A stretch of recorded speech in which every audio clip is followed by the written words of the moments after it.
Hello again, everyone, and welcome into round number 5 of the 2019 Race Factor Gaming Grand Prix Championship in MX Simulator. We are here for the RFGP of France in Saint-Jean-d'Angely on the hillsides of the French Riviera. And we're bringing you guys the action here tonight, live on SYS TV. My name, again, of course, Kellen Brower, bringing you guys coverage of the 5th round of the series. And very excited to bring you guys the MX2 class here, where we'll have 2 motos in succession coming up in just a few moments. But before we get there, of course, I want to run you guys through where we are sitting at the moment, with qualifying having wrapped up a little bit earlier today.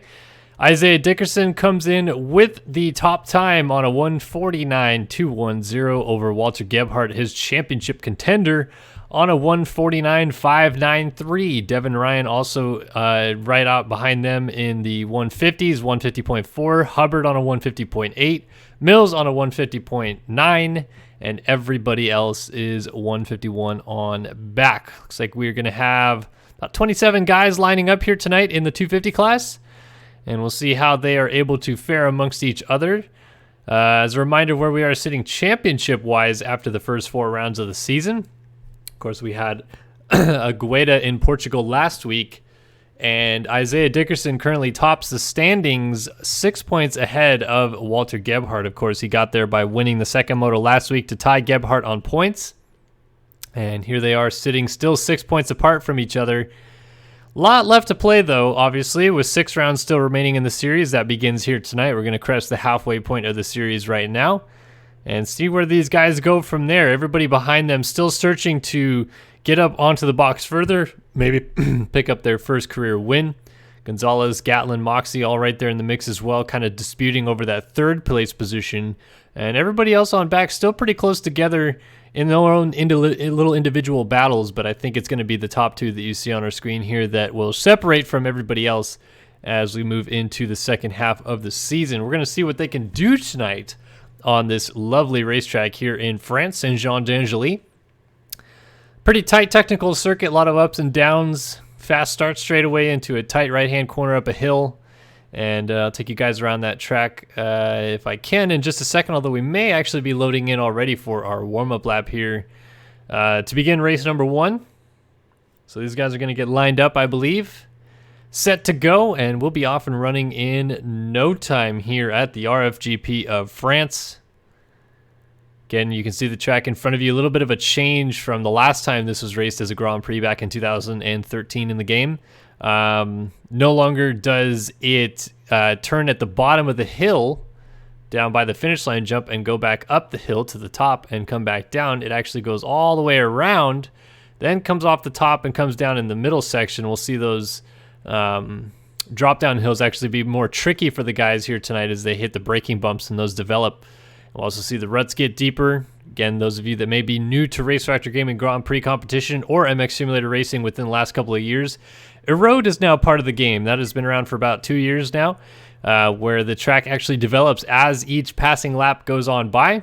So see those ruts get deeper, those bumps get bigger, and quite honestly, you'll get the lap times coming on down and going a little bit faster till we hit a peak in the middle of the race.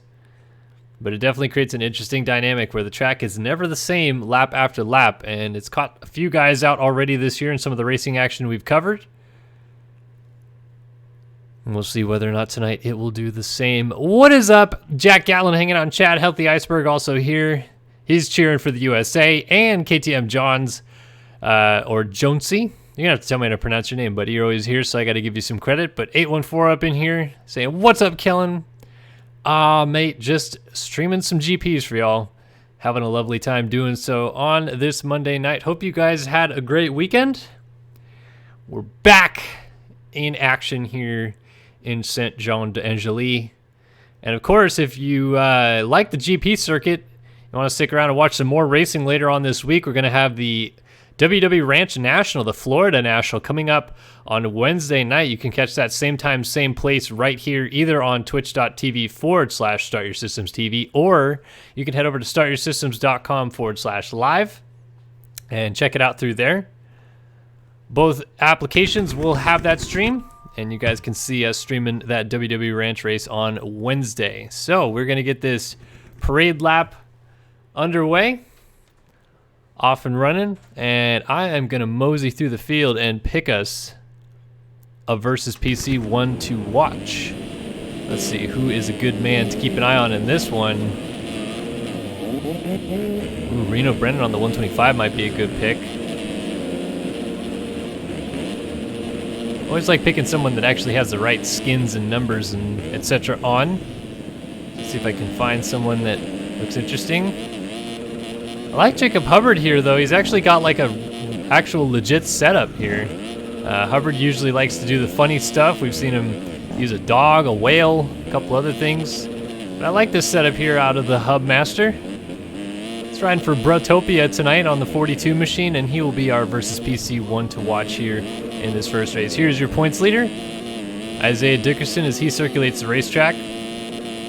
Oh, just absolutely blowing out these corners as they get ready to go racing here. Seeing the track one last time. Quinny149 saying, how good was Hunter Lawrence this weekend? No kidding, dude. The Aussie sensation has shown up in full force. Looked great at Paula, but if I'm honest, I didn't really expect him to look that good at High Point this weekend. Picks up that first moto victory, goes into the second moto, and just really couldn't get the ball rolling forward in time to get some passes made that would have been crucial for his points haul at the end of the day to maybe win the overall. Nonetheless, he's still great, and good to see him get that first moto win. I expect a lot more out of him as the season progresses and into next year. I think he'll be a legit title contender in 2020, no doubt about it. Healthy Iceberg wants to know, who are my picks for tonight? Well, I'd have to go with either Walter Gebhardt or Isaiah Dickerson, as they have basically stomped down the field all season long. And we're not getting the call in chat to go racing here tonight. So I would say Dickerson or Gebhardt, and Gebhardt's had some momentum rolling coming into this round. But something tells me Isaiah Dickerson's got this here French track figured out. Tell you what, we're about to find out whether or not that is the case. These guys are getting lined up for a 30-minute plus 2-lap warfare out here. The track will change. The battles will happen. And we're about to see an absolute barn burner of a race here to kick off the night here around number 5 of the RFGP series from Saint-Jean-d'Angely in France. Who have we got for the whole shot here? That's the real question. Jack Gatlin likes to get good starts. Kyle Robb, maybe. And you go down the list. Ooh, Jonathan Hughes from Architect here tonight. We may want to keep an eye on that man. Looks like something has happened here for Jonathan Hughes. Stuck on that 59 seconds. It appears maybe a crash of some kind. People saying kick him in chat. More specifically, Reno Brennan.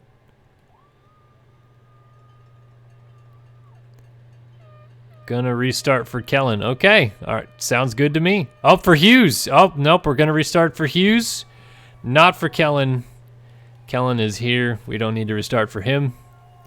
But Hughes, unfortunately, looks like something has happened. And they have waved the old black flag at Mr. Jonathan Hughes, which is weird because it now locked the server up. It seems we're going to have to count down to all the way down to 0.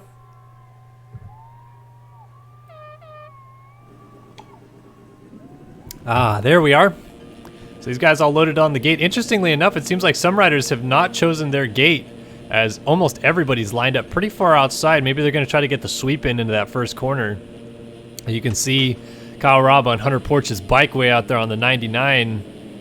Going to go even off the track into the first corner. So this will be interesting to see. It looks like, yeah, these guys are probably going to use that swoop in method. There's a really big built up berm on the outside of that first corner. Curious to see whether or not someone just rides that all the way around the outside, a la Damon Bradshaw back in 1990 at the LA Coliseum. Be curious, though, because if they try that, they better hope they actually get to the corner somewhat first, or else that inside grouping is going to push well out into them. And it does appear as though Jonathan Hughes is back, though we are still in a holding pattern as people load in. And there we go. Everybody is now in. Jonathan Hughes is out, though. So something has happened. Jonathan Hughes off the back of the gate. We got an empty gate down that right-hand side, but we're getting ready to go here in the French Grand Prix. As the gate goes down, everybody's getting off the gate pretty good. A couple guys actually tipped the gate coming down, and halfway down into that first corner, Gebhardt tries to go around the outside, but it's Trent Adams who actually grabs the Race Tech Hole Shot Award. Instead, Jacob Hubbard is going to take the lead as Adams went down. Adams leads Moxie. And who's that? Neil Fitzpatrick, I believe, coming off the top right behind him, but Fitzpatrick goes down, so Hubbard's got himself a nice little lead established, and not really a big threat immediately from Moxie, as they're going to come down to complete lap number 1. Mistake from Gonzalez in the background moves Dickerson up to 3rd. So Hubbard leads the first lap and goes down immediately, crashing out of the lead, hands it over to Moxie. A lot of those first lap mistakes coming out of these guys, but it's Moxie from Dickerson now. Dropping back down the hill again. Spoke in the pre-race how difficult these downhills are going to get. Braking bumps develop into some deeper lines down the inside and the middle lines. I think we'll start seeing guys later in the race using outside options to get the best drive possible. But it's Moxie, the rider out of Great Britain for Architect, who leads early on. Dickerson already given chase and nipping at his heels as they drop down the big downhill in the center of the circuit here. Looping back up to the top, and Moxie continues to lead up over the top of the hill there, but Dickerson is looking for an opportunity to take the lead here. Wasting no time is the 25 machine. A lot of chaos out of that first corner. Adams was able to grab the hole shot, but since then, it's been anything but straightforward. Moxie doing a good job right now of defending inside lines and holding that position.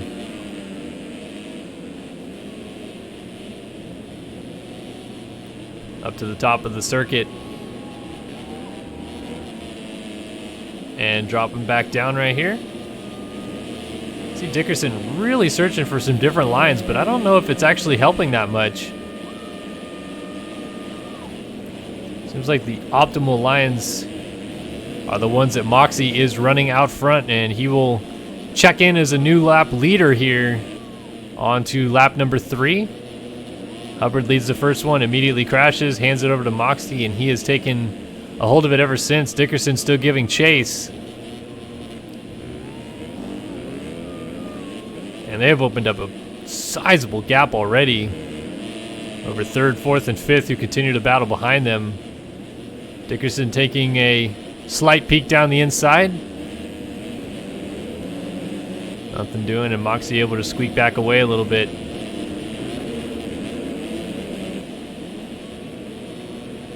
Really seems like it's helping Dickerson's case that his championship rival, Walter Gebhardt, did not get a very good start. Confidence high for the 25 machine. Especially after winning the second moto at High Point last week. Seems like he has found his groove back in the NA National Championship. Trying to stick with our leader. We go back to 3rd right now. Devin Ryan holds that spot over Kyle Robb, who's riding Hunter Porch's bike tonight. Not sure why that would be. Maybe because Porch isn't here. I'm just acting as a fill-in. Then we got Gonzalez and Gatlin with Benjamin Saves not too far behind that. Reno Brennan on the 125 getting passed by his teammate Jake Warden. So they drop down the hill. Chandler Bloxham's right here in the mix, as well as Daniel Mills on the 35. Oh, and then Bloxham gets stood up on the inside of the corner. Just kind of tucked the front end on entry. So Mills able to squirt on by. We got Copeland coming up from behind on the 44 with Brett Powers and Hubbard in the mix. Then Neil Fitzpatrick just ahead of Walter Gebhardt. So that 13 machine of Gebhardt really did not get off to the start he was hoping for tonight. He's going to have to make some good charging through the field, make do with a decent result tonight. Gets a couple spots there for free, as I don't know how Daniel Mills just front flipped out in the background over Jacob Hubbard. Hubbard was down, as was Mills, and then Fitzpatrick made a small bobble trying to avoid them, so Gebhardt gets three spots for the price of one, essentially, in a couple corners right there. And he is on the charge. Next up would be Benjamin Saves, and then a whole host of riders ahead of that. Copeland and Bloxham coming down the hill together here. They're not too far off of Reno Brennan up there on the 89 125 two-stroke.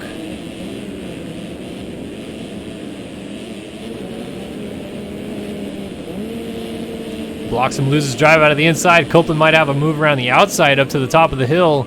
This outside line has been the optimal line everybody's been taking. Bloxham trying to hold tight, but not going to do it. And following suit is Gebhardt dropping down the hill. So Gebhardt has already moved around Benjamin Saves. Now he gets around Bloxham and Copeland as the 13 machine is absolutely flying here. Next up would be Brennan on that 89. Brennan's teammate Jake Warden right behind Kyle Robb, dropping down the hill. So Gebhardt already really well done on damage control. And taking a peek back up front, it is still Moxie. A little over 6 minutes into this thing, and the 34 machine has actually opened up a lead now. So we'll see whether or not this is going to continue to be the trend here. Shout out Anthony Piccione for in chat. Piccione, I should say. Keep saying ch, but it's Piccione. Oh, Moxie down. Moxie down out of the lead. And that is going to go ahead and hand it right over to Isaiah Dickerson. Now let's see if he can take off with this thing, or does Moxie have a response? Give a shout out to Piccione, though, who donated those 100 bits and is making his pro debut tonight. I'd imagine that is going to be in the 450 class later on.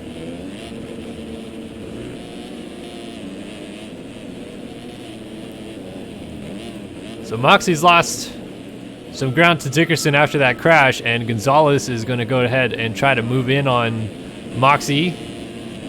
Try to close down on that second place position.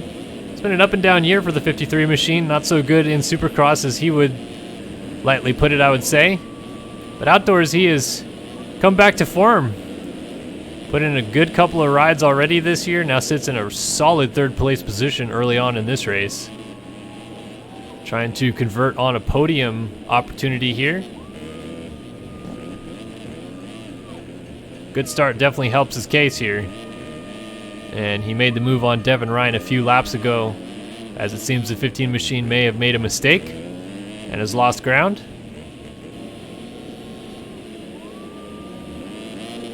Oh, and Kyle Robb's hung up on a tough block on the outside of the drop down.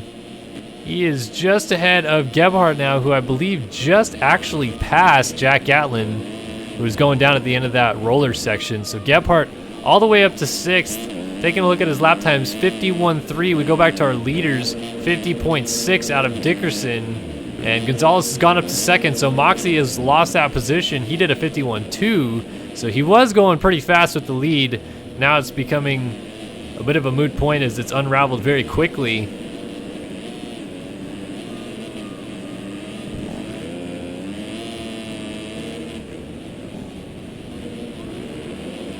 So Moxie gives chase to Gonzalez all the while. Devin Ryan's trying to come back into the mix, but look at how chopped out that downhill is already getting there.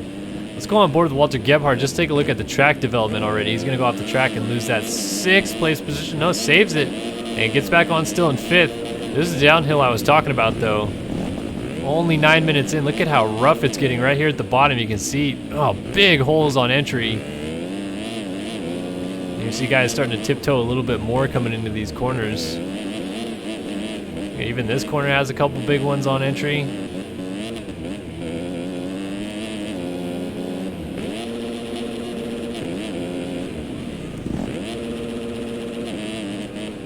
So Gebhardt up to 5th now, but he has a long road to climb here. Already experimenting a little bit with the edge of the racetrack on those downhills. 16 seconds up to get to 4th place position. But once he gets there, he's pretty much caught the group that would get him to 2nd with his counterpart in this series, Isaiah Dickerson, already trying to take off with the lead. It may be a foregone conclusion. He's got this race number 1 wrapped up, but second place is still all up for play here. Moxie holds it, but Gonzalez and Devin Ryan absolutely want it, and Gonzalez finds that hidden trampoline on the ground. He flies off the racetrack. Gotta watch out as Hughes dices on through, and Austin Bear also went on by. That's gonna allow Gebhardt to close it up a little bit.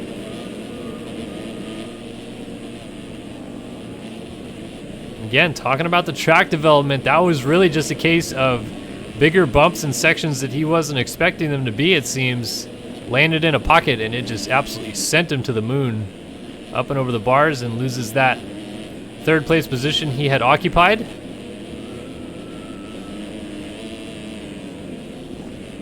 So it's left to Moxie and Ryan to kind of dispute that second place position now.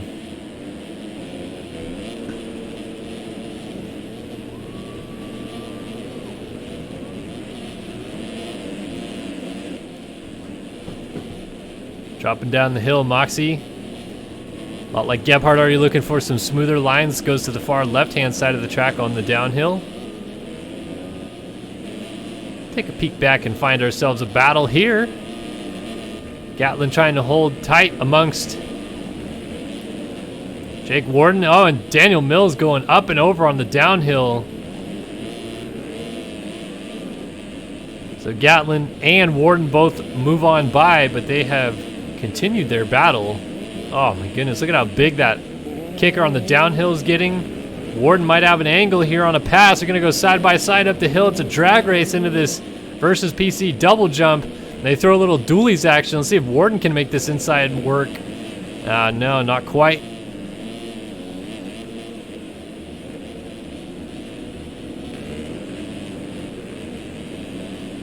Gatlin able to squeak away for the moment. Warden is going to have to try to go back to work. Meanwhile, Dylan Copeland in a heated battle with Benjamin Saves of Limited Decal here.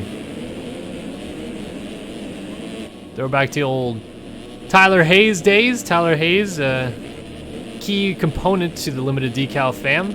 Used to make graphics for Barry, but now his rider, Benjamin Saves, going down on an inside hay bale, and that'll keep it from cutting corners right there. First, the scene of Dalton Plessinger here on the 333 Active Co ride all moto. Looks like he is on the charge forward, as it looks like Saves has just gone down in the background once again. And Plessinger now up to 11th, giving chase to Daniel Mills up ahead.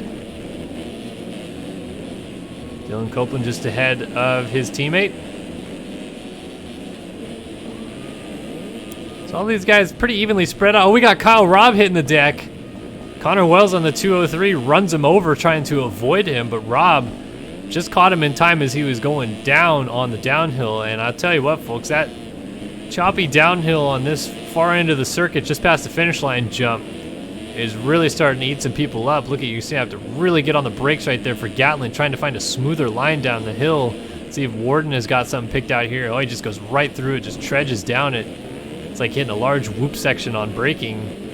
All these guys looking for smoother lines to hit. Here's our versus PC one to watch. Jacob Hubbard attacks it well, goes to the outside. Brennan tucks middle on his 125. How about Brett Powers? Donut MX back here.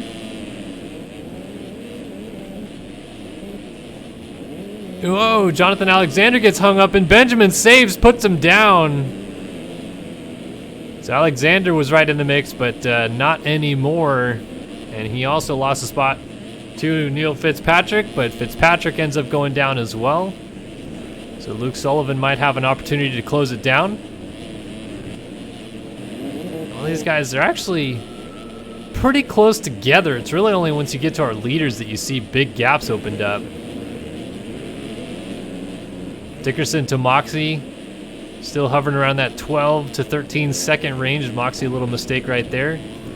Gonzalez is back up to third as we've lost Devin Ryan. So Walter Gebhardt continues his prowl forward. He's up to fourth and has third place Kevin Gonzalez only a few seconds up the road from him as we are just about to crest into the halfway portion of this moto.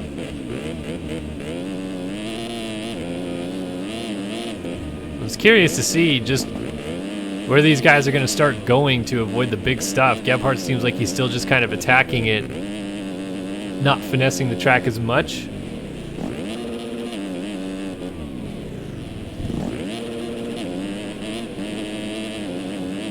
That gap to Gonzalez slowly coming down as Gebhardt just reeling him in. Look at how choppy this downhill is, and Gebhardt swaps at the bottom of it, and up and over he goes off the track at the bottom of the hill here.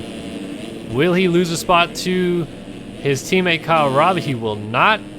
So Gonzalez able to open it up. Oh, actually, I apologize. Devin Ryan was in this mix all along. Somehow I must have missed him, but he's actually right there behind Moxie still.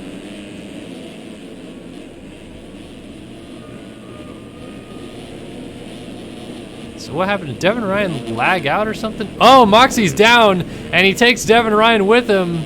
We got a little hung up in the corner here. Moxie trying to get going, almost went over the bars off the top of the hill. And Devin Ryan has found his way back into second. Now can he hold on to that position and perhaps mount a charge after race leader Isaiah Dickerson as this track continues to get chewed up?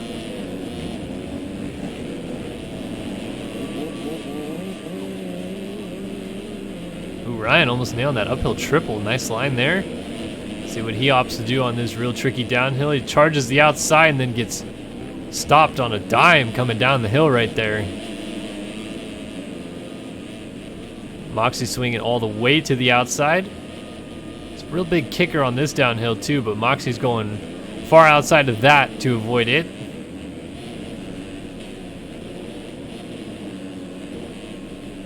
Not a whole lot of battling going on throughout the field. Everybody's pretty close, but the battles really aren't there. And it's still Dickerson leading. Devin Ryan has gotten this thing pretty close, and he's brought Moxie with him. So actually, we really do have quite an interesting dynamic brewing for the race lead.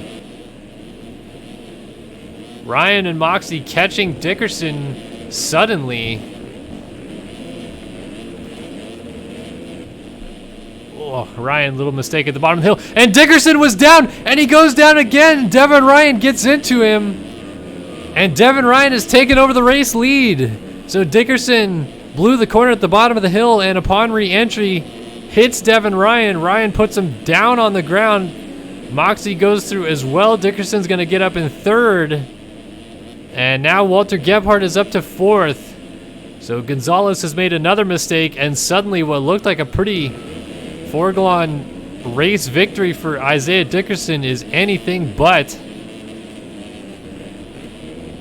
And battles up front have reignited 18 minutes into this thing. So just past the halfway point. Devin Ryan now leads as St. John Jangeli working his way up the hill. Moxie giving chase. Oh, and we've got a change for third. Dickerson has made the move on, I should say Gebhardt has made the move on Dickerson. Oh, and Gebhardt gets crossed up on the double, so Dickerson goes back on by. I think that's Dylan Burrell perhaps on the 141 that's mixed in with this. So Gebhardt trying to go back to work. 6 points separate these guys. Gebhardt using the hay bales all the way down the hill to stop himself. See, there's just bonsai down the hill there.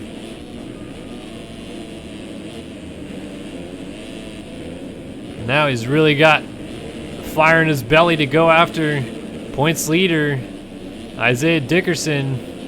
Is your battle for third on the racetrack, but as mentioned in the pre-race, this is really your championship battle to focus upon. Oh, Dickerson mistake down the inside, and Gebhardt blows around him using that middle rut on the outside to go by. And Gebhardt up to third. Dickerson going to have to remount a charge here. And another change for the lead out front as Jordan Moxie has gone back out front. So positions changing all over the racetrack here.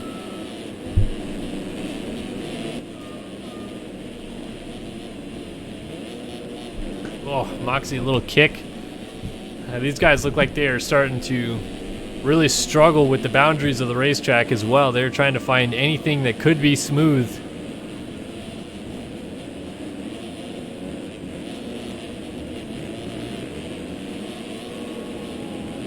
Devin Ryan is still close, so whatever mistake it was that cost him the lead wasn't dramatic enough to lose a lot of time. Really just lost the position and is still within striking distance here. Just past that 20-minute mark, so 2/3 of this race is done. What will develop in the final third of this race? Oh, Ryan really pushing, sliding the rear end out there. Can't be discounted that Walter Gebhardt is only 11 seconds behind these guys. That is just going to take one fall-off crash on these tricky downhills out of our leaders to really shake up the dynamic of this race. Either way, they are set to go to battle. Devin Ryan has reeled back in Moxie for the lead. Got a lapped rider in between them. It might be Benjamin Saves on the 423, or Fitzpatrick, perhaps. Or, no, I should say Saves is on this 765 machine, so that must be Fitzpatrick there on the 497.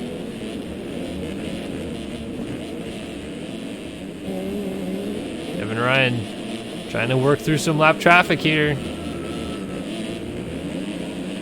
Makes the move there. Does he have anything for Moxie now? Can he close it back down again? Lap traffic is starting to play a bit of a factor in this race. So as Moxie has gone off the track, he missed a timing gate right there. And look at this group of lappers up the road from Moxie. He is about to run into a brick wall. Reno Brennan on the 89 will be first. And watch out, Devin Ryan is closing this thing down. Brennan moves out of the way. Ryan goes on by. Next up, Luke Sullivan on the 811. And I think Jonathan Alexander is in that mix as well. Just trying to take a peek up ahead. Does look like Alexander. Moxie trying to find a way around these guys without getting involved. Sullivan stacks up at the bottom of the hill, and Moxie has to tiptoe around the inside, so that has allowed Devin Ryan right up to his back tire. Toe-to-toe for the lead. Race 1 of the MX2 class, the RFGP of France. Wells moves out of the way. It still looks like Alexander up the road. Not moving out of the way just yet on the 255. Moxie sends it down and just motors around him. Devin Ryan tucks to the inside. Alexander trying to stay far right-hand side of the track. Ryan elects to go outside. Oh! Clipped that hay bale on entry to the rollers, and it really almost came unglued there for the 15. Oh, and it's come unglued right after that as he tries to double his way through the corner, ends up going down, and Gebhardt goes on by. I thought he was going down, but a nice save for Gebhardt moves him up to second. 7 seconds is the gap up to Moxie, and 7 minutes of this race left to go. Let's take a look at the lap times next time by and see how much time Walter Gebhardt is chunking away.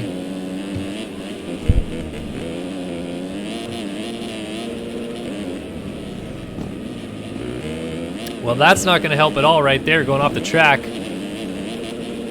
Although in this case, it seems like it's almost gained him time. But again, you got to be wary of going off the track in some of these locations. Missing timing gates will cause you to get cuts. Cuts will be added to the end of your total race time, which could cause you to lose the race if it's a close finish. And I've seen Gebhardt on a couple occasions already exploring the boundaries of the track to avoid some braking bumps, not just by accident. Got this thing down under 6 seconds, 57.4 to a 58.8, so he was a little over a second faster that last time by. You can see these ruts are really dug out now. Front end being grabbed all the way through on Gebhardt's Prestige Worldwide number 13 machine.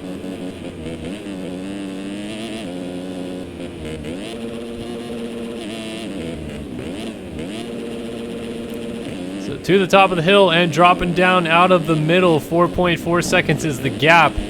Devin Ryan has a lapped rider that could help him here as Gebhardt is closing down on him.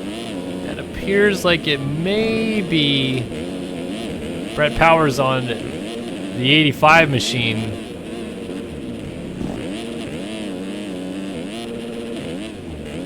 Powers very nicely moves out of the way.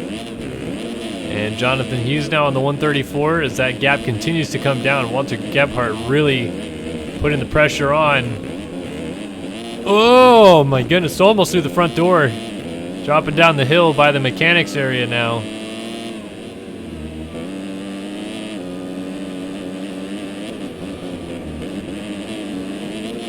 Gebhardt just carrying so much speed all around the track here.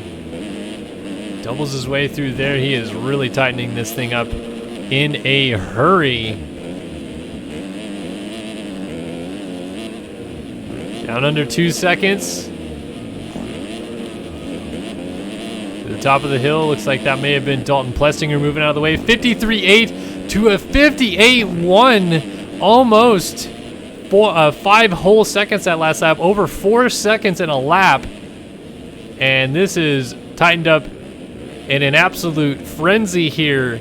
Moxie trying to hang on to the race lead. Oh, it almost came unglued right there. That was a big kick. And Gebhardt now trying to work his way around Jake Warden as Moxie just frantically trying to get away out front. Coming up to the 27-minute mark, so about 3 minutes and 2 laps remain. Moxie has to go full defensive here if he wants to hold the lead. Look at Gebhardt, though, really, like I said, exploring those boundaries of the track, missing timing gates. That is not going to help him at the end of this moto. He could have a lot of cuts when it comes down to it. But for the moment, the battle is on the track. Gebhardt looking for an opportunity, an opening, if you will. And he's just going to jump down the inside and make the move. Out of nowhere, he hops down the inside before the wall jump and makes the pass for the lead. Moxie never saw it coming, was floating through the air and had no retaliation. In fact, lost quite a bit of ground trying to avoid landing on him by the looks of it. So Gebhardt has taken over the lead. 2.5 minutes and 2 laps left to go here. MX2 race 1 at the RFGP of France. And Gebhardt has done the business. He has come all the way through the field, essentially. He was well outside of the top 10 when we first saw him on our timing screen. And now leads in France. Moxie not really letting him go, though. As quickly as Gebhardt gapped him, you'd think that the gap would open up even more by now, but Moxie has kept this thing relatively close, which is exactly what he needs to do. If someone is in a Discord or a team speak with him and speaking to him about it. Oh, as Gebhardt stacks up at the bottom of the hill. And all gloves are off here. Moxie taking a peek. Nothing doing. Just to finish that thought, though, someone might be wise to let Moxie know how much Gebhardt has had some off-track excursions in this race. And just keep it close. Just keep it on his rear fender. If he can cross the line and it's relatively close, there's Gebhardt again going outside of the Iturbe stakes on the downhill.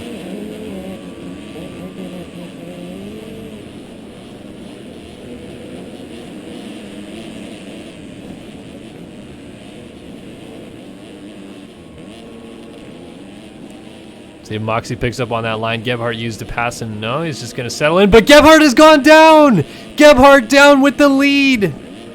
1 minute left on the clock. And he hands it back over to Moxie. And Moxie is now in the driver's seat here. He's got to try to hold on. Oh man, this is actually going to be real nice and tidy at the finish line. 30 seconds left to go. It is going to be very close whether or not he gets that 2-lap board or not. Oh man, will he get it? I don't think so. I think it's going to be 3 to go. No way. Well, 15 seconds. Up to the top of the hill. It's going to come down to 10 seconds right now. But dropping down off the top of the hill to the line. 29:55 on the clock. 3 laps left to go. And now time has expired. So Moxie, 5 seconds too quick to the jump there, is going to have 1 whole extra lap to try to hold this thing down. But that's a risk that he's willing to take, it seems. It's got a big enough gap on Gebhardt established, but goodness gracious, that downhill is so chewed up. Take a look at this on Gebhardt's perspective coming down the hill. Drops down and then just, where do you go? I mean, seriously, Gebhardt just basically sends it in hopes at this point. There's nothing you can do though. It's so rutted, and then get further back. Devin Ryan and Isaiah Dickerson continuing to battle. They are 30 odd seconds behind Gebhardt right now. It is a huge gap to our leaders.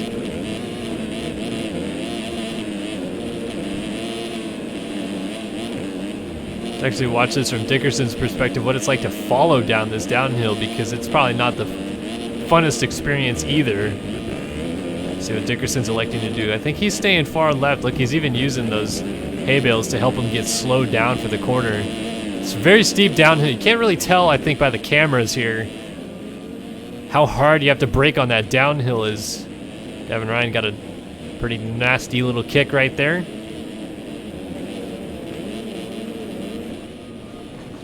This would really help Dickerson immensely if he can make this move on Devin Ryan. Just over 3 laps left for these guys to go. 12-second lead for Moxie.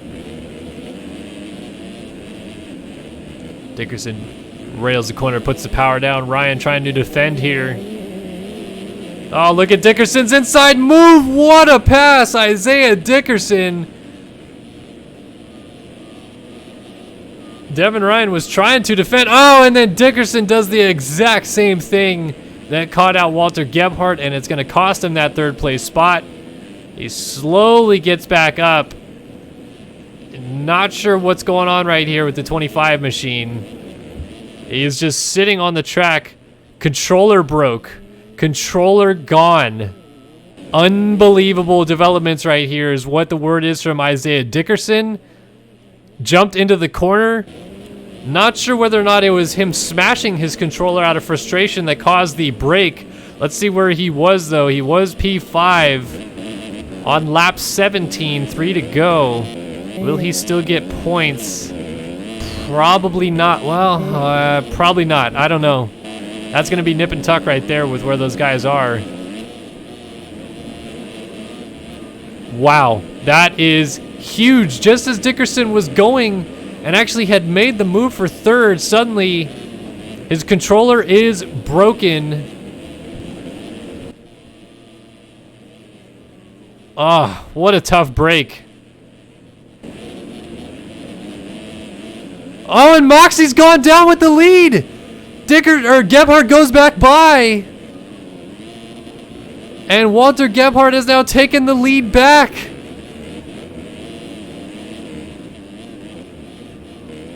Unbelievable change of events. Coming to the conclusion of race 1 in the MX2 class here.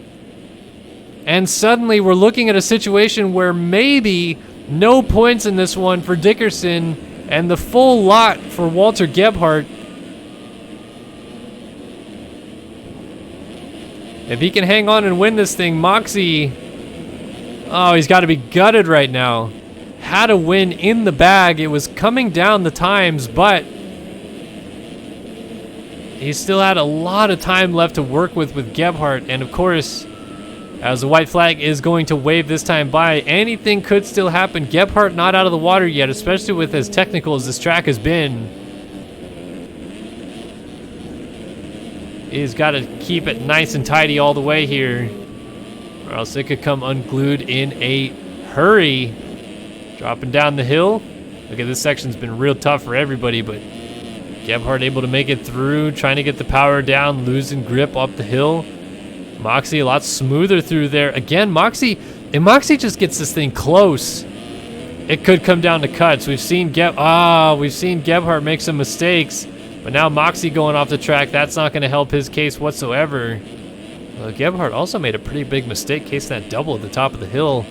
nobody seems like they're running perfect laps anymore. Like, that's what I mean right there. Gebhardt, that line, certainly he'll receive some cuts on that one. Moxie staying on the inside of the track. See if Gebhardt goes to the wishing well one more time here with this double-double at the end. I think he's taking it easier now. Yeah, checks up and just bounces in.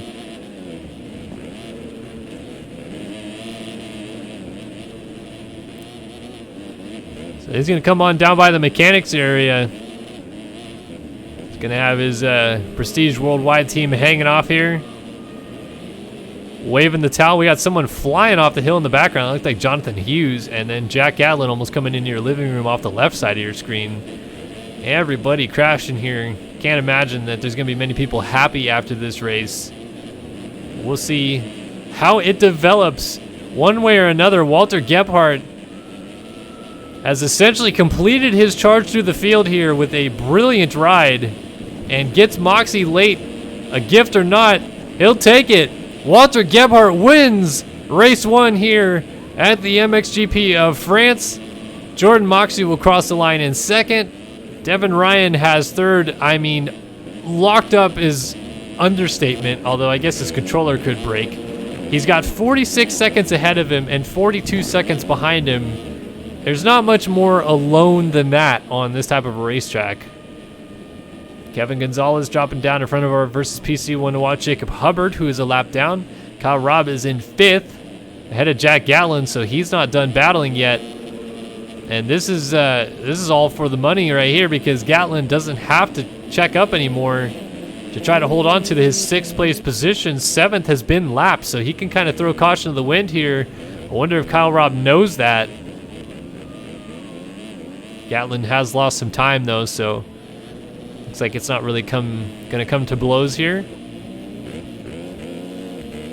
Look, we still haven't even had 3rd cross the line. There he is, Devin Ryan over the line. Gonzalez, kind of all by himself in 4th too. I mean, he's 4 corners ahead of Robb. Let's see, does Gatlin really start pushing the envelope here? Oh man, oh, that's not gonna help. Oh baby, hang on to it. Oh, he saved it, and he's gonna get Kyle Robb, who went down on the start straight. So Gatlin goes up into 5th. What a wild ride for the Englishman.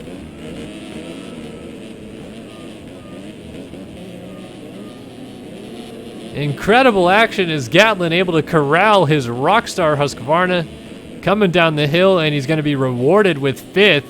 Gonzalez crosses the line 4th, and Gatlin will get 5th. Now, he did miss timing gates, so we're going to have to take a look there and see whether or not he loses some serious time on cuts. Either way, Kyle Robb, something has happened to him late in this race, because a couple crashes may have cost him 5th. And yes, it will. Actually, not as many cuts as I'd expected. In fact, I don't think Gebhardt had any, which is very surprising to me.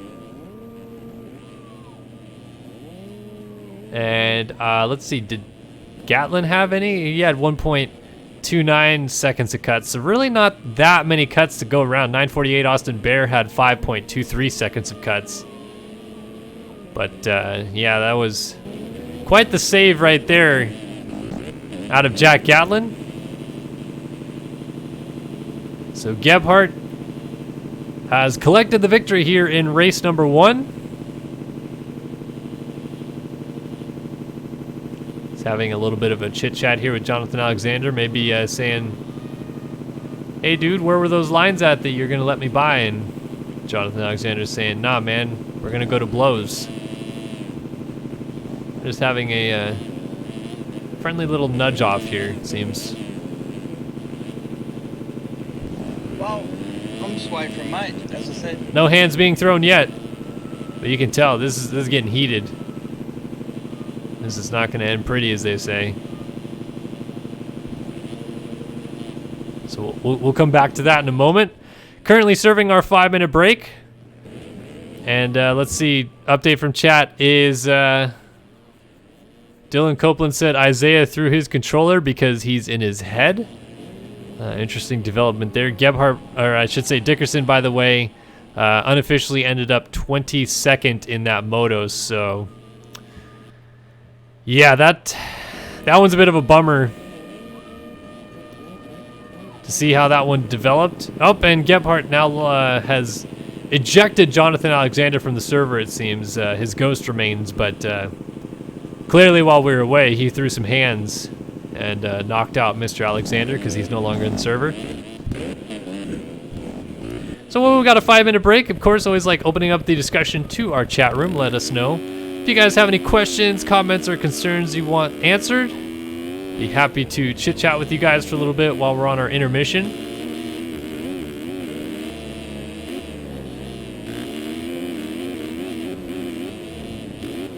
And as always, I try to play this track, although albeit pretty badly after these guys go out there and run a moto on it.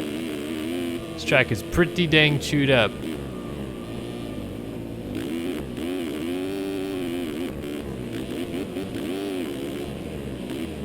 Healthy Iceberg would like to know, what bikes did we use for this year? We are on a gas. I would show you what the entire model looks like. Well, you kind of got to look at it right there. It's made by TM Infidel and Greg Dearman. Old school gas model. Just something different. Everybody runs, well, it seems like everybody runs Honda. A lot of guys running KTM.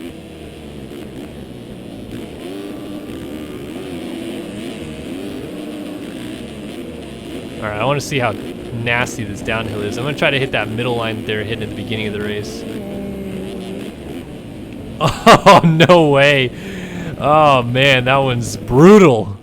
Can we even make it up that thing? That thing looks like it's just a wall all the way up. Look at this thing. Look, oh my gosh. It's almost kind of fun to double your way up the hill. Ah, I should have backflipped that. Let's see.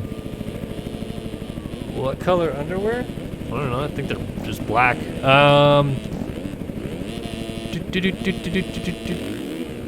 Will I ever make a full-on bike skidding tutorial? Probably not, just because I'm not really that good at designing stuff. I usually leave the actual graphics up to someone else, as we are a co-title sponsored team with FamMX Designs this year. Blake Scheinman actually made all the graphics for us this year.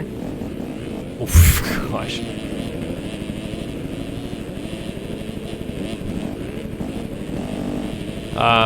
The quick bike skinning tutorial video that I did, though, was really the extent of my abilities in designing graphics. I made probably the ugliest bike in-game ever for Barry Motorsports when Dennis Fjellberg first signed with the team back in 2013.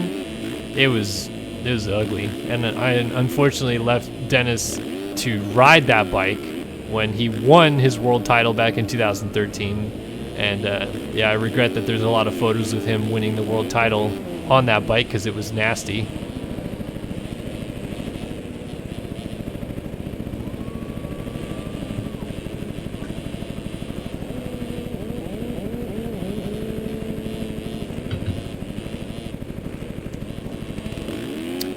Whatever happened to the more SYS live streams or tracks? So I'm guessing that you're talking about the SYS Raceway that I was going to do some more tracks on and eventually host some live streams with some amateur day racing. Well, that was kind of contingent on a buddy of mine developing a new website of his that he was going to do race hosts through. And he had kind of told me that loosely he wanted to use my idea for having a track that changed a lot as his way of getting back into the scene by hosting these amateur events. And then that went away very quickly. And although I know how to host races, it's very time consuming, especially if you don't have like really ironclad scripting, which would take a long time for me to develop.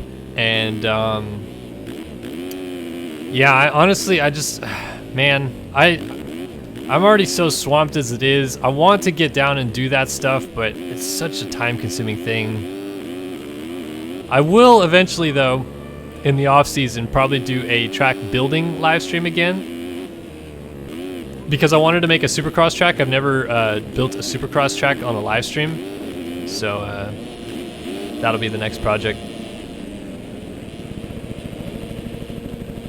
Oh, I know, Devin. I know you manually did Loretta's that year, but like I said, it's very time consuming if you don't have scripts, and it's really time consuming to make the scripts as well, like to actually have something that it feeds off of. So manually inputting scripts, especially when, like, look, I'm not trying to say like we'd get a ton of riders or anything, but I would think that like for an SYS amateur day event type thing, we'd get a pretty decent amount of people, and I would just feel real bad having to manually enter everything, and it'd just be such a slow process, and trying to stream that, it would be very time consuming. So I'd kind of wanted to use a guy that was gonna host the series, but yeah, he backed out.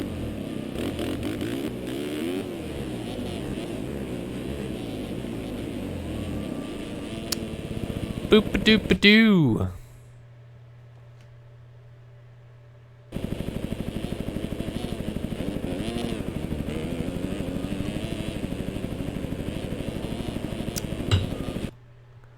All right, Moto 2 coming up next. We got the lineup check called in chat,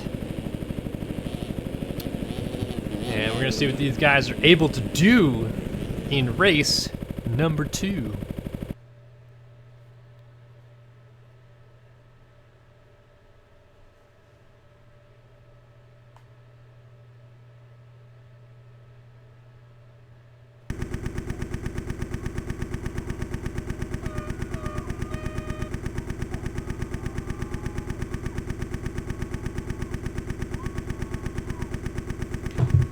Alrighty, folks, our guys are loaded on the gate.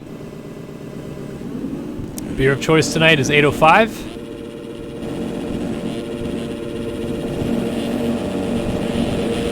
My lovely wife brought it up in a nice cold glass earlier before the stream got underway.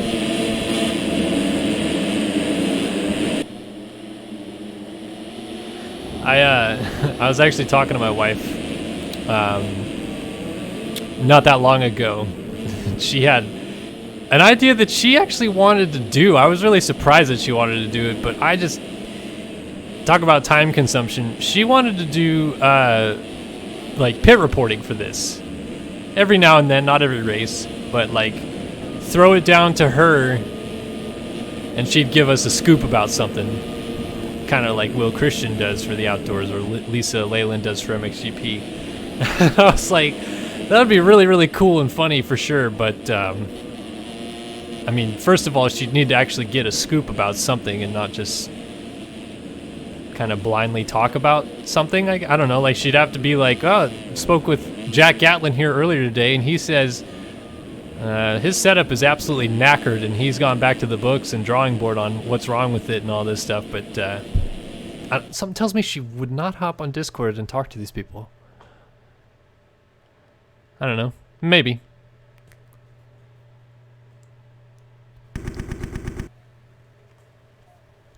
Quite honestly, never thought she'd do that. Anyway, let's get back to the racing action, though, as these guys are lined up for race number 2 on the gate. I never did pick a versus PC one to watch.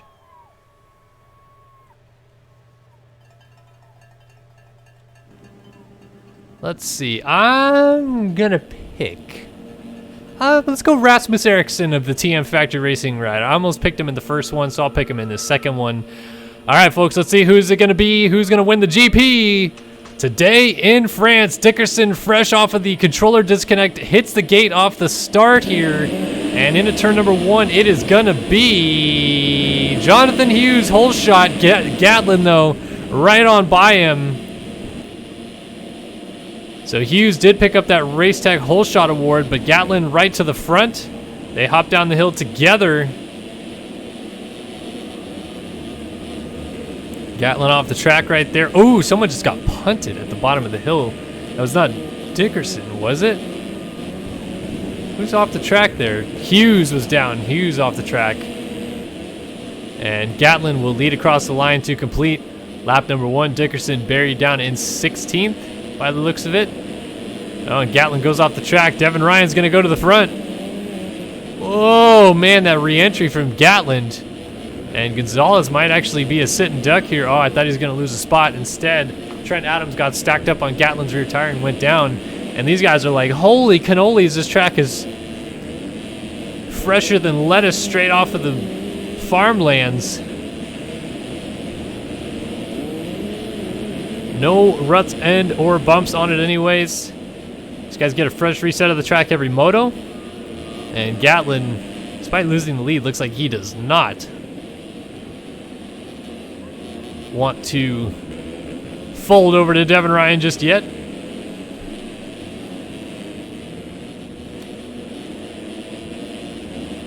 Oh, big mistake. Gatlin down. And Gatlin hits the deck, loses a couple more positions right there. So Devin Ryan continues to lead, but it is promoted Gonzalez to second. Daniel Mills in third. Kyle Robb is in fourth. I mean, it is just a complete bro down out front right now with all these guys mixed in together.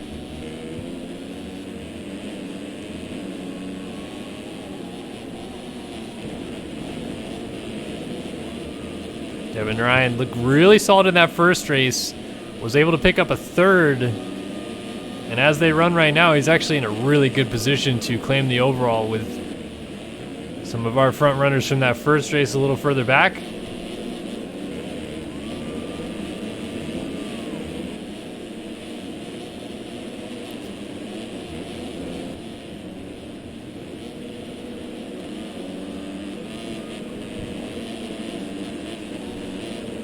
Oh!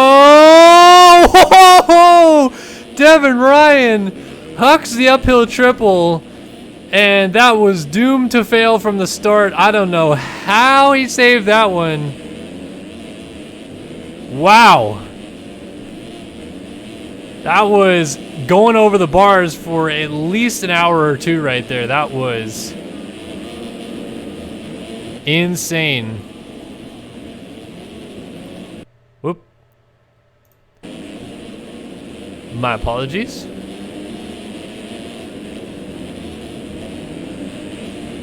So Ryan gonna need a fresh pair of knickers after that one.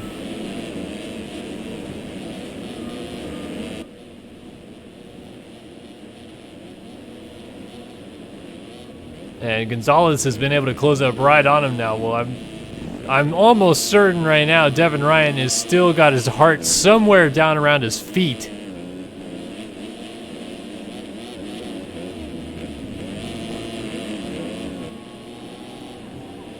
Nice job of regrouping though. I mean, more fragile men have fallen, I would say, after a moment like that. Talk about a heart in the mouth moment. Gonzalez was right on him, but a small mistake has allowed Daniel Mills back into the picture. Oof.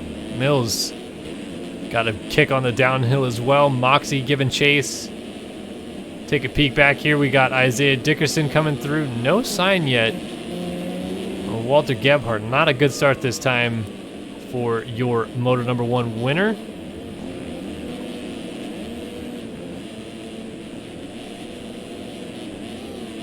He is down in 19th position. This is pretty good news for Dickerson, who's trying to keep things nice and tidy up front. As we run, Devin Ryan, of course, in line for the overall. The only man that could change that is Gebhardt and is charged to the field. We'll have to see how far he goes. And whether or not Devin Ryan can hold on to this lead as Gonzalez continues to give chase. Daniel Mills has an earful of Jordan Moxie. The reason I say the only guy that could change that is Isaiah Dickerson is because even if Moxie gets to second, it still would be an overall victory for Devin Ryan if he goes 3-1. So Moxie would have to actually go catch Devin Ryan in this moto and beat him again. A lot of racing left to go, so nothing completely out of the question. Gonzalez just stacks up again in the same spot he went down a lap prior, and Mills is going to get the pass done this time. So Gonzalez kicking himself 2 laps in a row at a good spot to almost take the race lead away. Makes another big mistake. Suddenly Moxie is right in the fray here. We got a 3-rider train going into the first corner.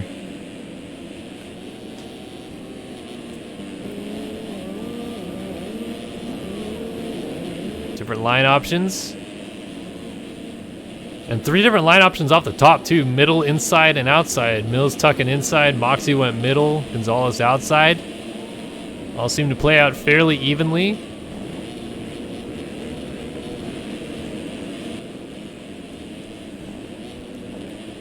This would be Mills' best finish of the year if he can hold on up front.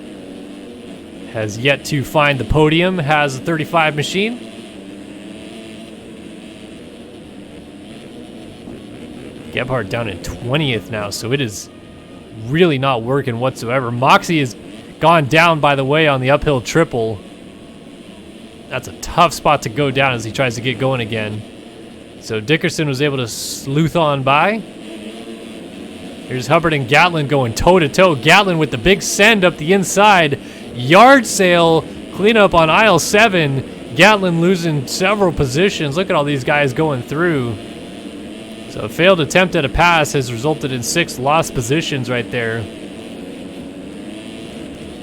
And Gatlin has to go back to the drawing board. We got Jonathan Alexander, Jonathan Hughes, Luke Sullivan all right in the mix right here. Finally, we see Walter Gebhardt. He's behind Jake Warden now. So he's up to 16th. They're going to go into 15th right here. He's got a lot of time to make up and a lot of riders to go through. Makes a pass on Sullivan, who is down. This will be no easy task for Gebhardt to actually win the GP today.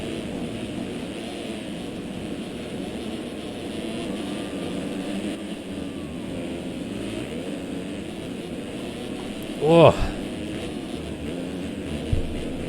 These guys are hitting tough blocks on the side of the track. Utilizing the ability to go off track and only hit timing gates when it's necessary. It's one thing that I always kind of hated about the timing gate system was you can only miss a couple before you have to go back and hit the same timing gates that you missed.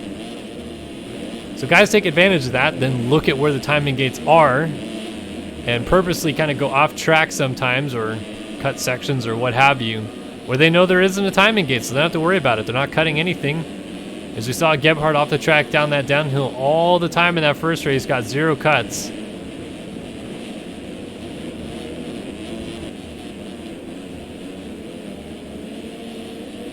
Trying to get a twofer here. Look at this move on Jonathan Alexander. Jeez. Walter Gebhardt, man, on a mission right now.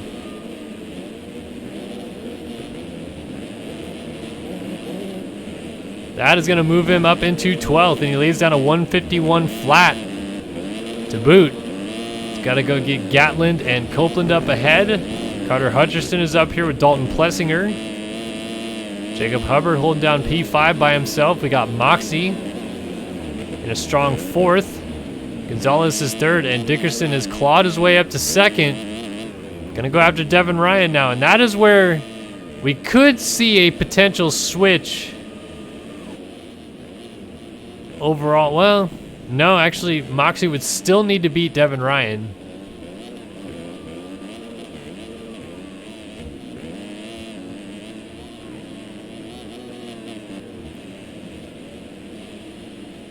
So Ryan 3rd in that first. Oh, he's gone down, and he's gone down off the bike. That is going to give Dickerson the lead that he sought after. Ryan gets going. That's Connor Wells in the background, a lap down. So where are we sitting overall wise? Dickerson with a DNF 1. Obviously not in play here for the overall. I still think the 3-2 out of Devin Ryan will get it as we run. Gonzalez looking to go 4-3, and Moxie looking to go 2-4. I think that would be your podium as we run. Of course, Moxie would be ahead of Gonzalez, so it'd be Ryan, Moxie, Gonzalez, your podium. You have to go back to P7 right now to find Walter Gebhardt, your Moto 1 winner. And if he makes another pass, that will actually relinquish Gonzalez off the podium. Again, that is as they run, though, so a lot still to play here.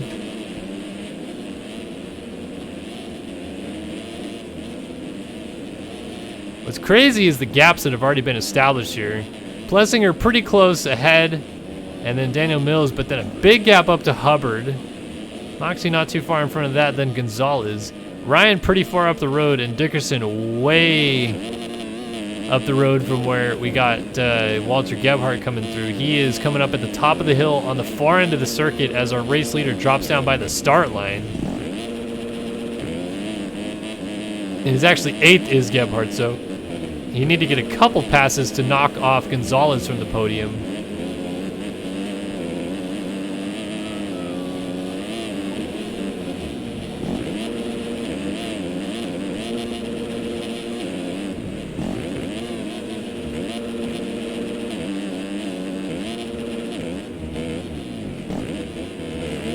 Look at that move from Gebhardt. Just hops down the inside of Plessinger.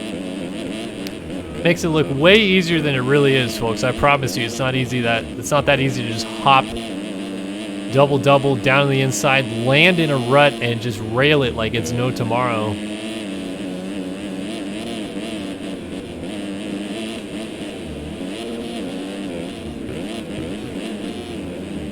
Oh, Gebhardt tucks the front wheel.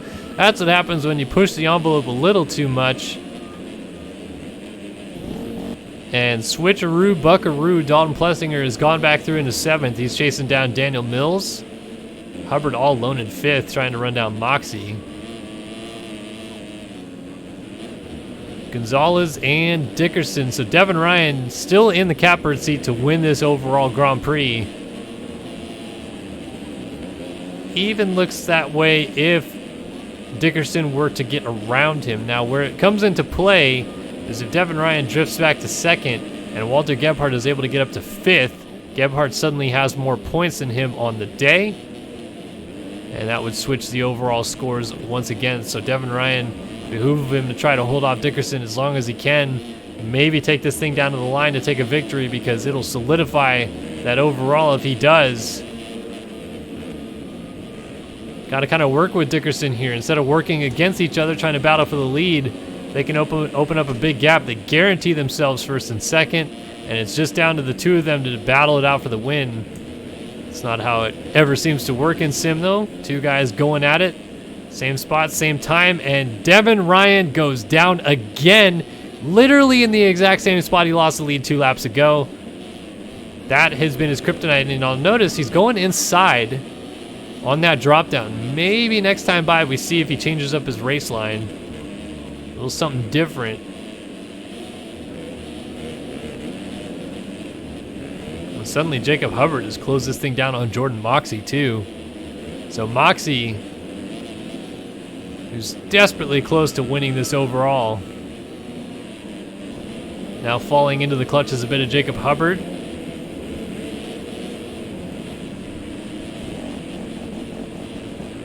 Hubbard with a little pirouette by the finish line. Gets back going.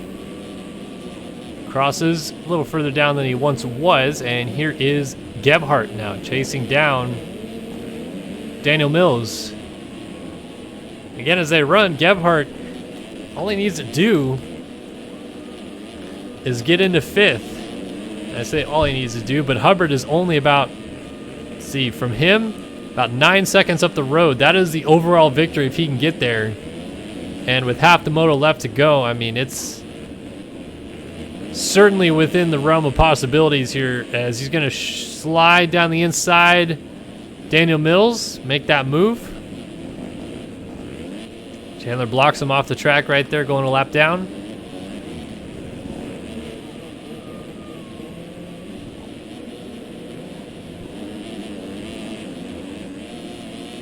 So Gebhardt certainly on the charge here. Let's see how far he'll go in this one. Here is Hubbard up in 5th. Like I said, only about now 7 seconds up the road. And he's launching the wall jump like, who was that was doing that? Gautier Paulin, I believe. It doesn't look like it's gaining him much time though, so wonder how long he goes with that strategy. Back to our leaders.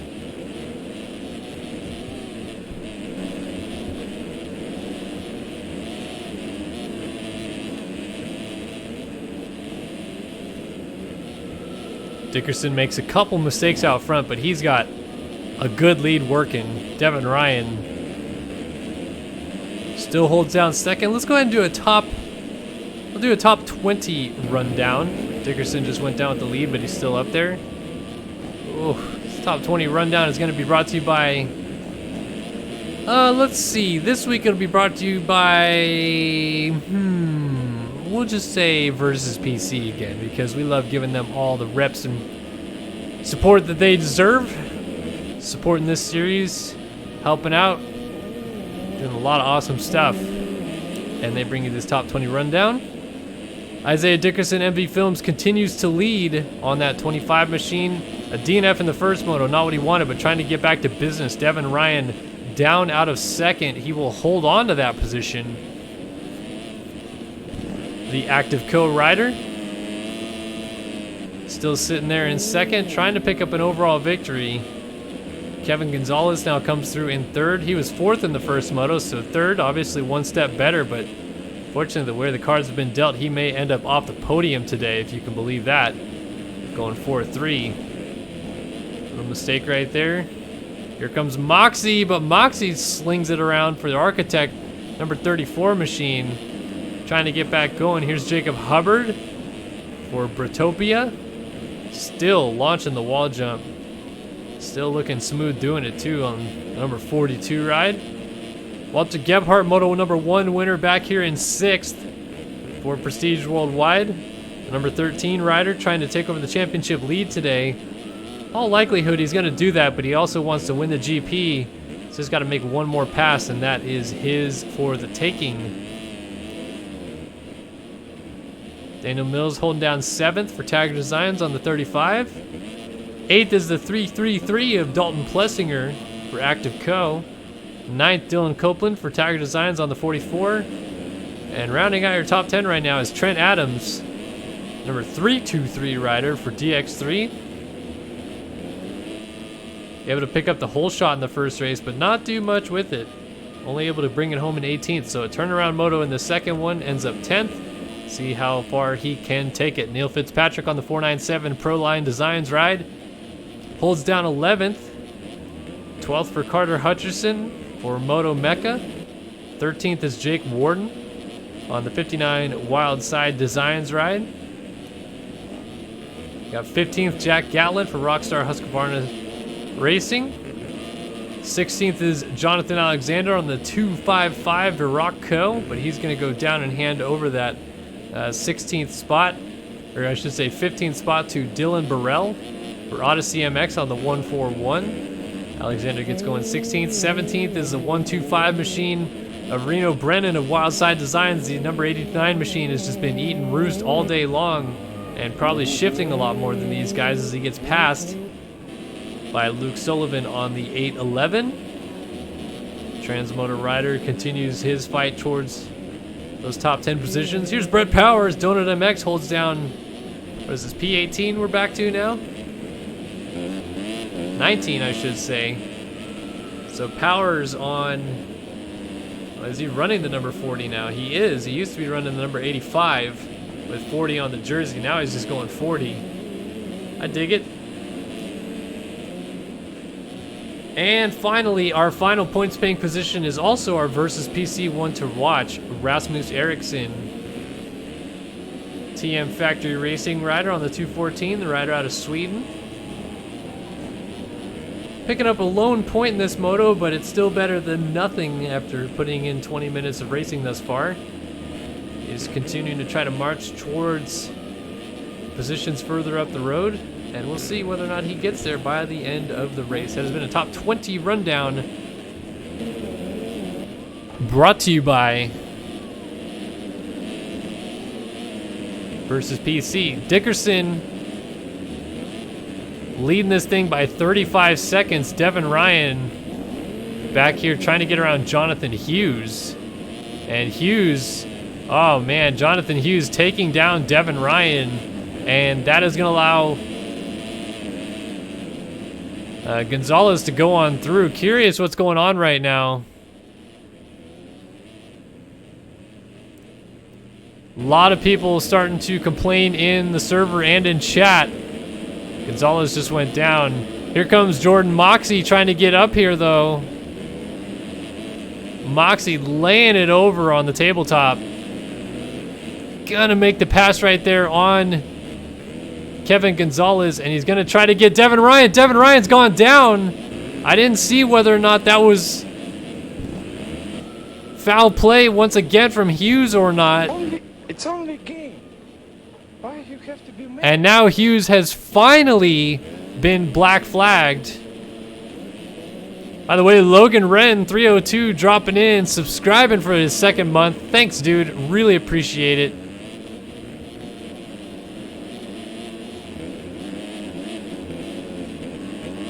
Oh no, and what happened? Devin Ryan is disconnected. Devin Ryan disconnected.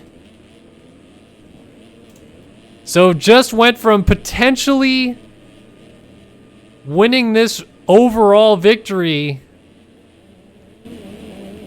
to now out of this race entirely, and it appears to all be foul play at the hands of Jonathan Hughes in the hopes of helping his teammate Jordan Moxie win the overall.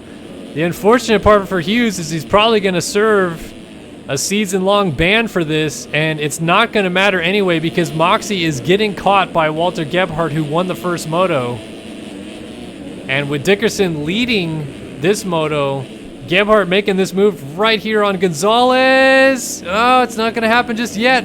Wow, power move around the outside. That will make the move happen for the overall victory, and Moxie was down at the bottom of the hill. Gebhardt trying to get going all sideways.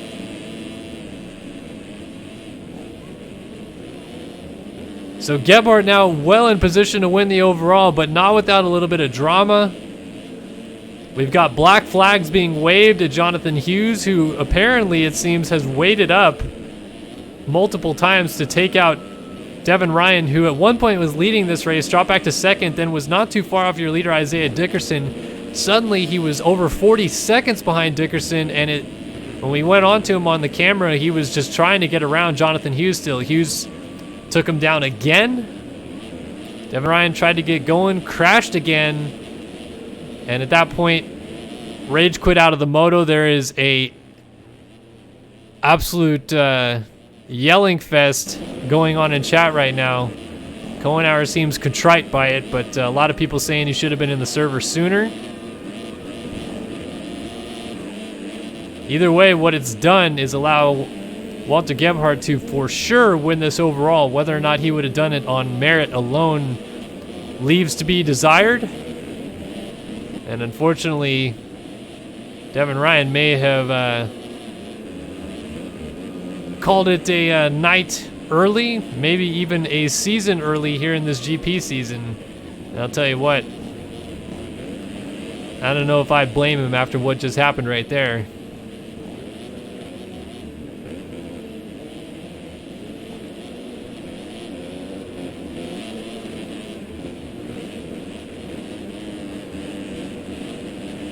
Gebhardt now in a good position to claim this overall regardless of what happens. Moxie, who was looking to go 2-2 to win the overall, I think that's what Hughes at least was trying to help out with.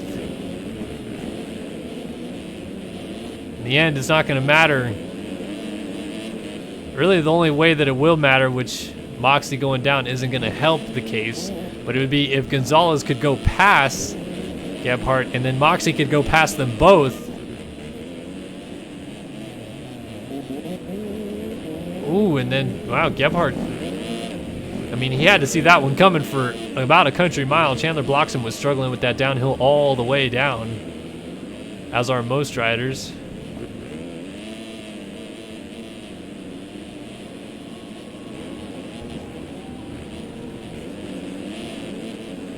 Gonzalez having his best ride of the year, can't be discounted whatsoever. With all the drama that's going on, he has stayed steadfast here and is looking to go 4-3. Oh, and as I say that, he clips a big bump, goes up and over the bars.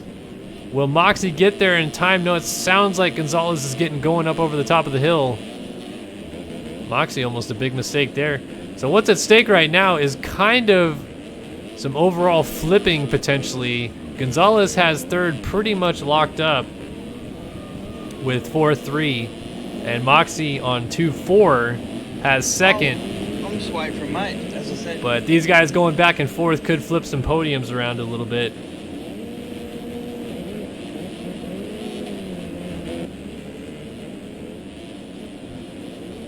So what does Moxie have for Gonzalez? Is he going to close this thing down and make it interesting? We're about to find out right here, as he is certainly got the number 53 machine right in front of him here.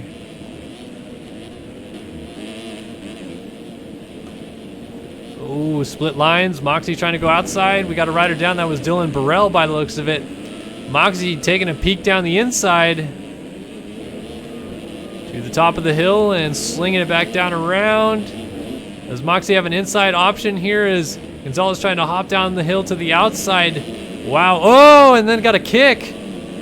Actually had a beautiful line. Unfortunately, just got a little front end tuck on the exit of that corner, and it caught him going up the hill to slow down.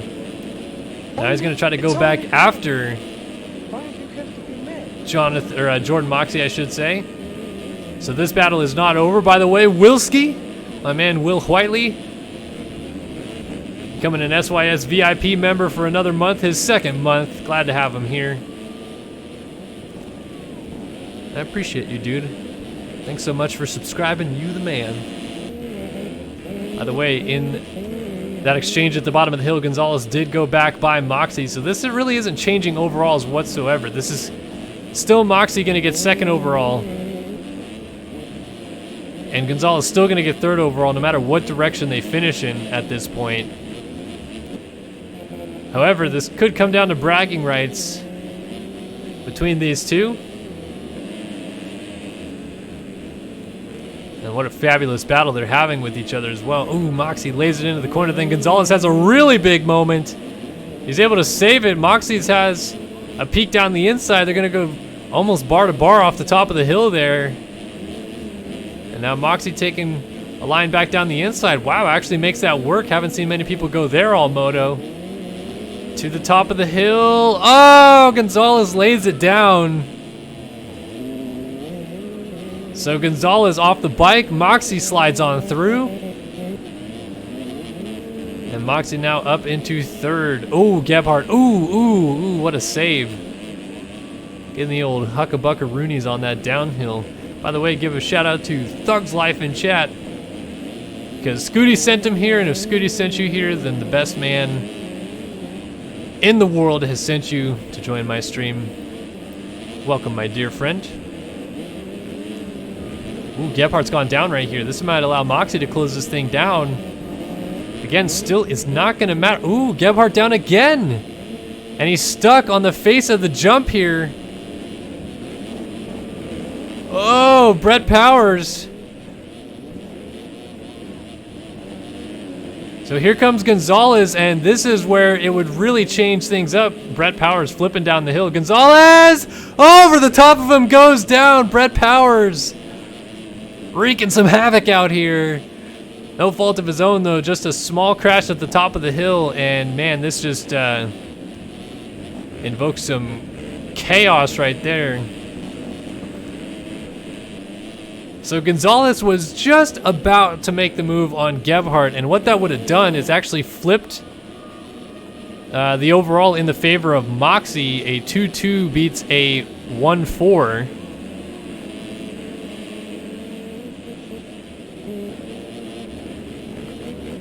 Oh, and Gebhardt's gone down. So here comes Gonzalez.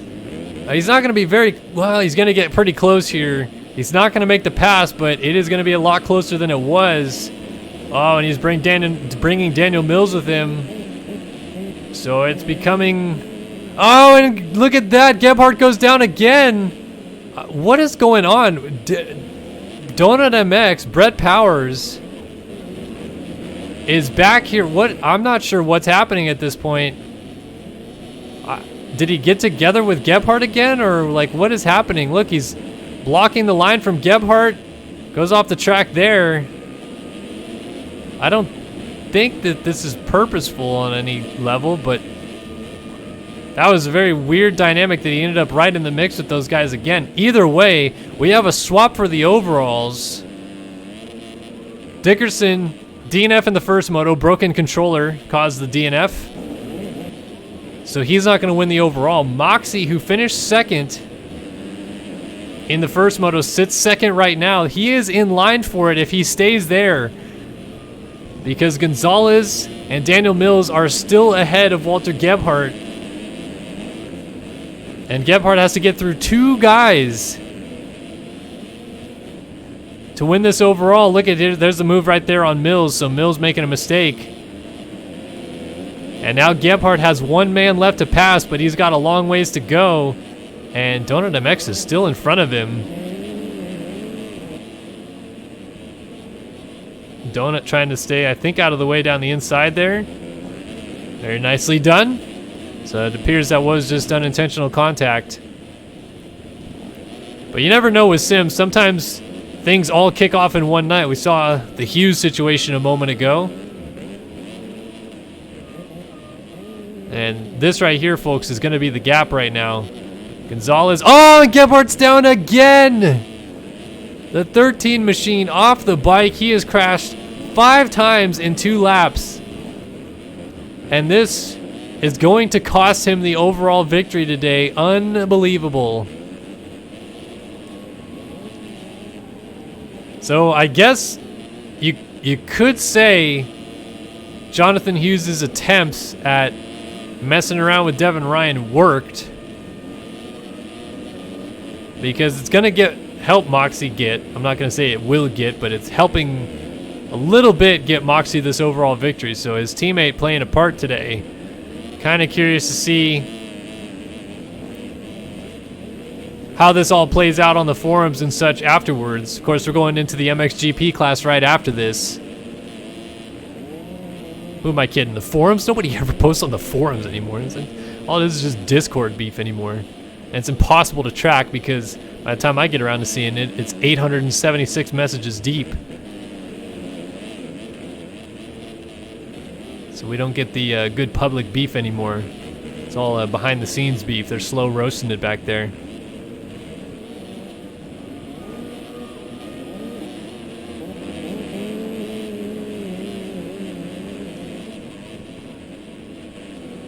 Either way, Isaiah Dickerson, unbeknownst to him what's going on behind, just out here trying to win this moto after what was a vivaciously frustrating first moto.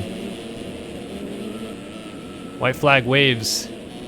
Those of you that may be just joining us, Isaiah Dickerson was attempting to make a pass for 3rd. He had led a little bit of the first moto, crashed his way back to 4th, and was trying to go back into 3rd, doubling his way through the rollers at the top of the hill.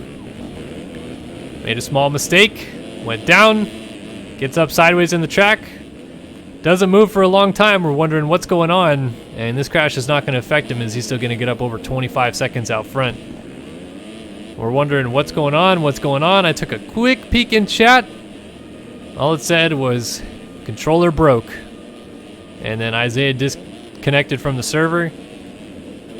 That's happened before. Can't say I've never seen it. It's been a while since I've seen someone that high up in the running break their controller while in a pretty good position. But it's seeming to become the norm these days. A lot of guys that are in good positions just disconnecting from the server. But obviously that wasn't Dickerson's, I think, intention. He just smashed his controller out of frustration, broke it, and yep, wasn't working, so had to disconnect. Back here, though, trying to backflip over this wall jump doesn't work. And in the background, Moxie coming through over the versus PC double, but Dickerson's got such a huge lead. Really doesn't matter at this point what's happening behind him.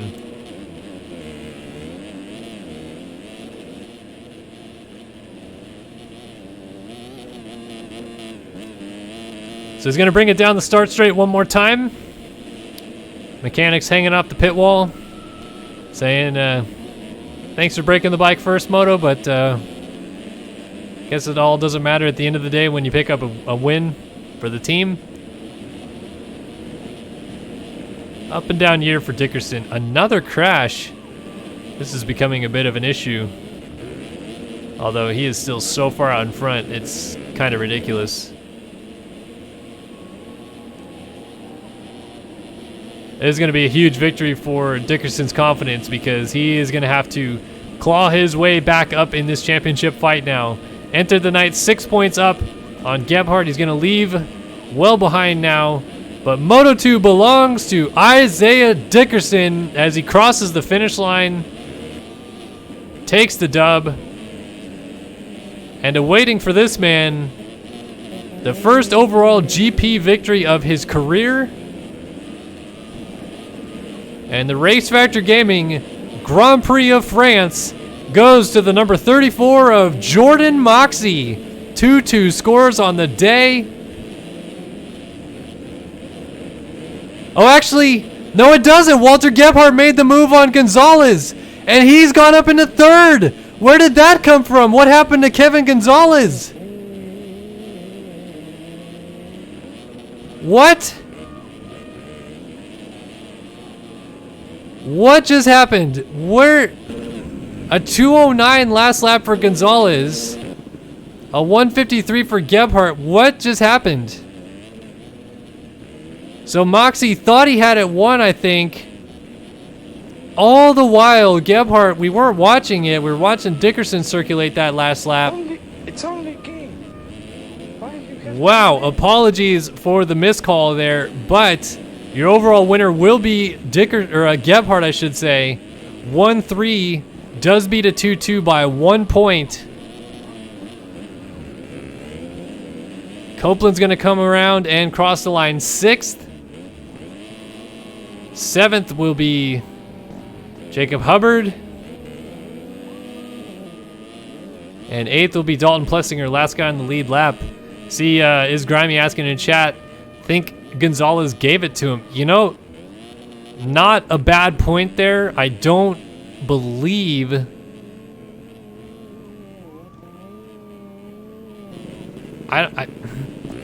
It seems like BPC and Tiger Designs have like this kind of hidden beef going on. Not sure why, but that's just the two teams that aren't involved. BPC and Prestige Worldwide seem like they're fine. And so maybe... no, I don't think so. I think Gonzalez wanted to finish on the podium.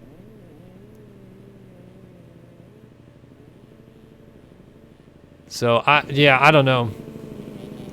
Yeah, I think Gonzalez will get 3rd overall. Moxie will end up 2nd overall.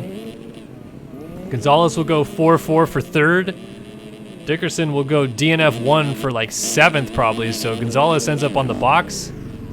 What a weird end to this race. I apologize again for the miscue there, but had no idea that Gebhardt had made such a huge impression on that last lap and ends up winning the GP. Either way, we're going to go ahead and go to a quick commercial break. We'll be back on the other side of this break with some 450 GP action, so please don't touch that URL bar. Only refresh the page when we come back, and we'll see you guys on the other side of this break. Thanks for watching round 5 of the RFGP of France.